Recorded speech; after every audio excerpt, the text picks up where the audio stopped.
Newport, Kentucky, which is a small city on the river near Ohio, right across the river from Ohio. There's starting in about the early 1900s, they had started stationing soldiers in Newport, Kentucky, and those soldiers wanted bars and brothels, and of course, with that comes organized crime. And so when Prohibition hits in the 20s, eventually what you have is Newport had become essentially a rogue city where these organized crime elements were allowed to operate sort of with impunity. They were bootlegging. There was, the brothels and prostitution. And then when Prohibition ended, they switched to casinos and gambling. And the Cleveland Syndicate actually sort of ran the show in Newport.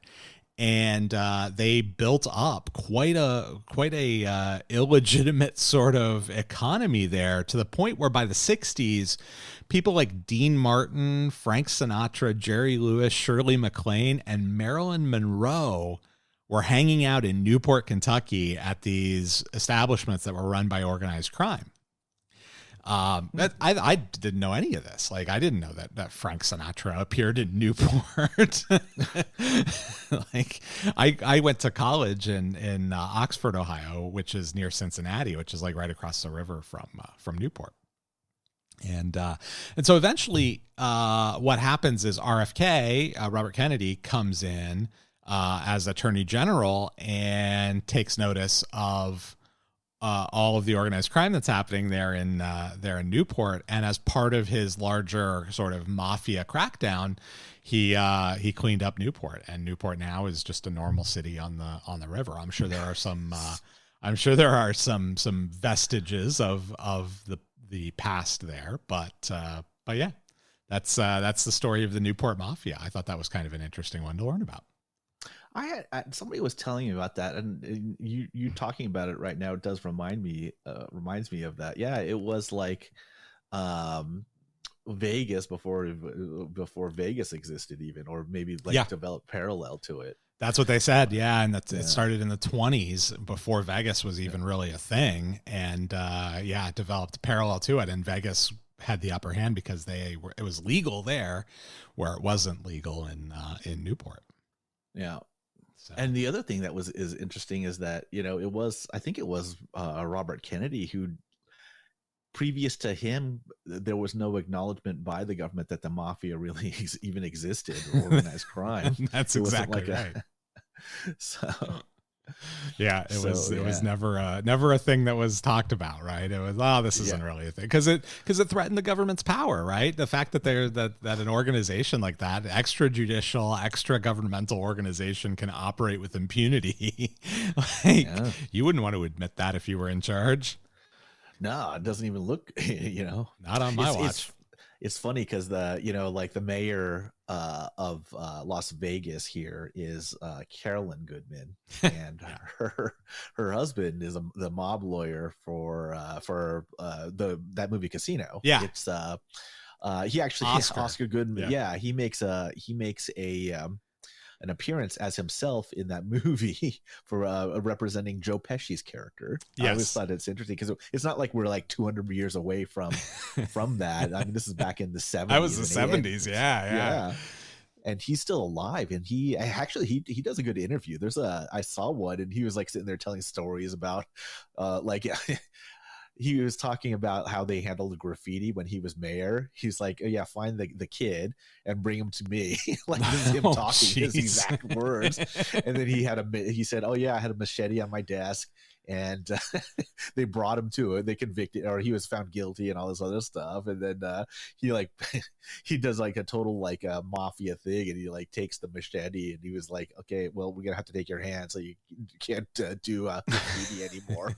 And the kid, must have been a younger guy, but he ended up crying and was like, oh, okay, I'll never do it again, or whatever. But I don't know, sometimes the old ways work.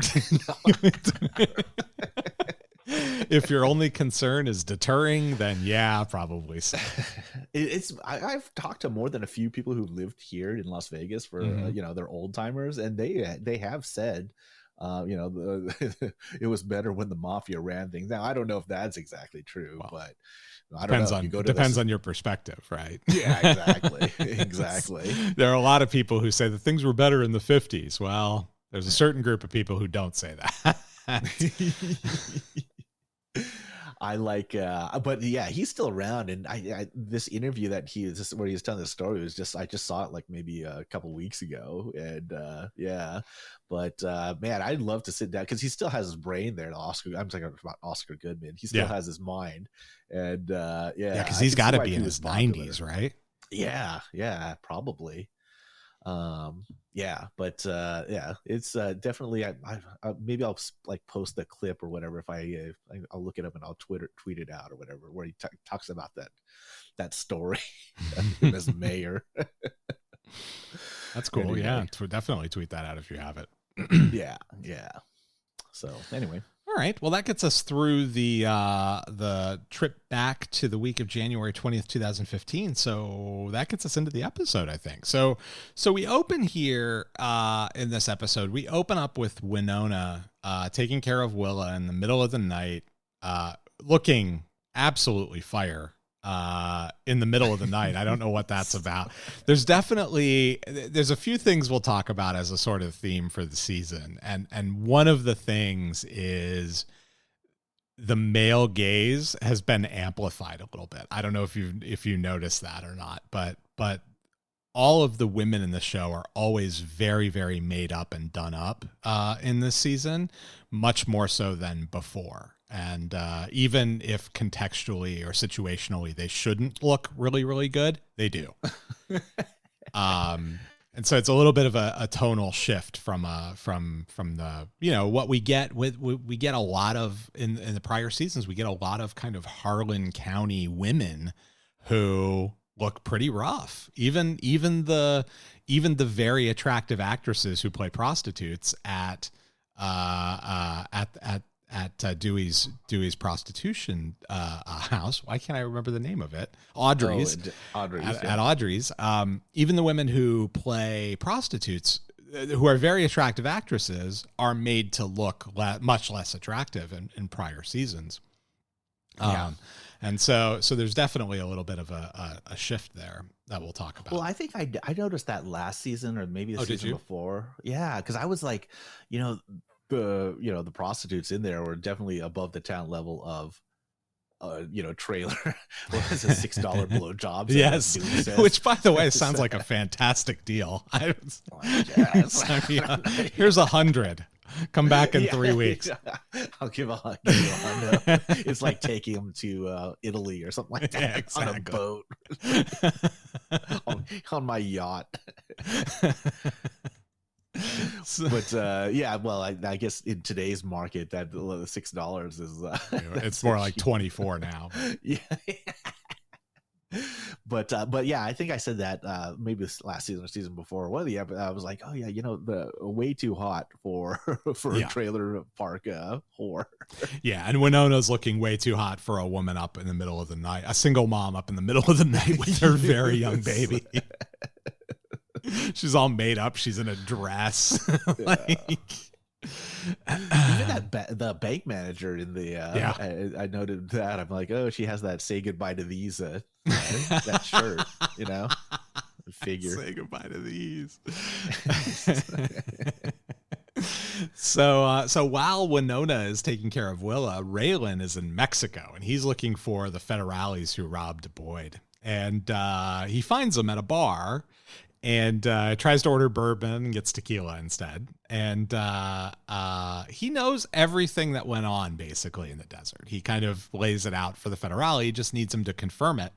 And this federale, Aguilar, tells him that he better get out of town or he's going to realize quickly that he's in Mexico and not in the United States anymore. So Raylan leaves and waits for him outside. And then when Aguilar wanders out drunk and gets behind the wheel, Raylan crashes into him and puts him in the trunk, takes him to Texas, and then leaves him with the authorities in Texas after he interrogates him a bit. And that's a kidnapping, isn't it? Yes. Yeah. That's very much an extrajudicial, with extraordinary rendition. Is that what we call it? Of course, I think that like protesters like blocking a street is kidnapping too, though. You know, like it won't let you through. You know, I've seen some of those clips in the UK, especially. Like that's a very, you know, the Stop Oil Now people or whatever. They block the street, and the people in London have kind of had it. They're getting out and like pushing them out of the way, or like running them over with their cars. I mean, it's wild. It's they've had enough, and they're yelling at them and saying, "Hey, look, guys, we're just working stiffs like you guys are. I need to get to work. You need to stop blocking the road." But yeah. Well, I think I think in Brazil I saw like there's a bunch of videos that come out where like if people get robbed, you know, people are like see that and they're like going after them with their car, like this is a bystander. Yeah, it's like, you know, like somebody's walking along the sidewalk and they see two guys on a moped, which I guess in South America means that they're robbers. Oh yeah, yeah, and then you'll see somebody like driving their car and they like totally like wreck the people on the moped. It's hilarious because I have no sympathy for like robbers or you know, people who are you know, like stealing. Yeah, I generally don't either. I don't like I'm not a huge fan of vigilantism. I'm a fan of soft vigilantism, I guess. What's soft vigilantism? Well, where somebody's not getting like permanently disabled or killed. Like, no, I want somebody to get no. I guess I shouldn't say that. Like getting a little bit of just desserts is fine with me, right? Like you know, if you walk through a plate glass window or whatever and end up in the ER, that's fine. I'm cool with that. But you know, you shouldn't lose a leg or have a permanent limp or whatever because you tried to steal. Les Mis, right? Exactly. Yeah. For the loaf of bread he gets put in for I forgot how long it was. Was it like 20 years? It was 20 years. Yeah. I actually I'm gonna.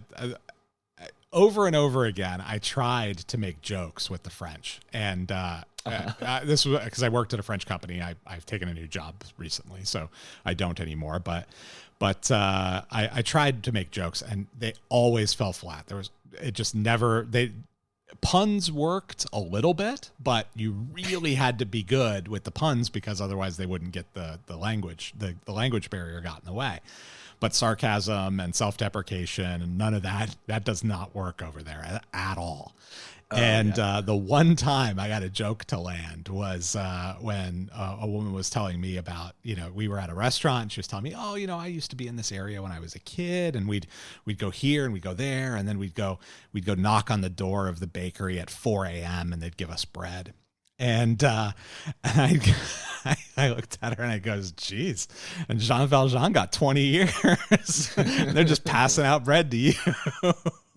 And she cracked up. She loved it. So I was, that actually landed. But yeah, very, very I think that it's, and I think one of the problems that we have here in this country is that we don't, well, at least in certain places, it's like, oh, if you try to defend yourself, you'll face charges. Almost. Well, actually, that is true. I mean, I think in New York City, wasn't that guy who was defending, like in that subway car? They put him on trial. Yeah, I don't know all the details of that. I'm very, very. I don't know the story. I don't know exactly what happened. I know that guy ended up dying, but I don't know all the circumstances. So. Yeah. But yeah, that's absolutely, they're trying him for manslaughter, I think. Yeah, I mean, he's getting put on trial. I mean, just aside from the expense and all of this stuff and the stress of, you know, it's just, the guy was I mean, it's his claim of self-defense, I guess, and they're trying to figure out. I don't know what they're where does that, it's an interesting, again, I don't know all the details, but some of those cases where it's like where the line to self-defense ends, and you know, like when do you have to stop defending yourself, or when can you stop defending yourself if the threat is gone? Like, you know, can you continue to press? But I don't know. Yeah. So well, after the Raylan visit to Mexico, we get a check-in with Boyd, There's a song playing in the background. I looked it up. It's called Protection, and it's by a woman named Lucinda Williams, if anybody's interested in that. The song that's playing while Boyd's sleeping on the couch at the bar and getting up to conduct his business at a bank in Harlan. And